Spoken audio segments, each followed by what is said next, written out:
Hi friends, welcome to our channel Priyanka's world. మనం దసరా నవరాత్రుల గురించి తెలుసుకుందామా? నవరాత్రుల్లో మొదటి అవతారం బాలా త్రిపుర సుందరి. ఆవిడకి ఇష్టమైన రంగు లేత గులాబీ రంగు.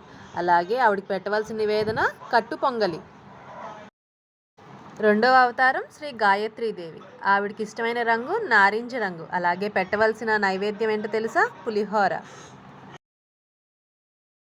దేవీ నవరాత్రుల్లో మూడో రోజు అలంకరణ శ్రీ మహాలక్ష్మీదేవి.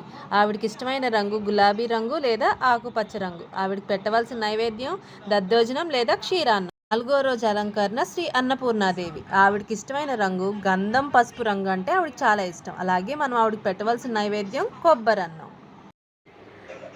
అమ్మవారి దర్శనం లలితా త్రిపుర సుందరి దేవిగా ఇస్తారు. ఆవిడకి ఇష్టమైన రంగు బంగారపు లేదా ముదురు గులాబీ రంగు. ఇష్టమైన నైవేద్యం పులిహోర.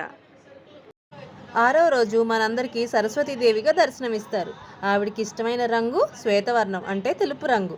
అలాగే మనం ఆవిడకి పెట్టవలసిన నైవేద్యం పాయసం. ఏడవ రోజు మనకి దుర్గాదేవిగా దర్శనమిస్తారు. ఆవిడకి ఇష్టమైన రంగు కుంకుమ రంగు. అలాగే ఆవిడకి ఇష్టమైన నైవేద్యం కదంబం లేదా పులిహోర పెట్టవచ్చు. ఇక నవరాత్రులు 8వ రోజు మనకి శ్రీ మహిషాసుర మర్దినిగా మనకి దర్శనమిస్తారు. ఆవిడకి బాగా ఇష్టమైన రంగు నీలం రంగు. అలాగే మనం పెట్టవలసిన నైవేద్యం చక్కరి పొంగలి.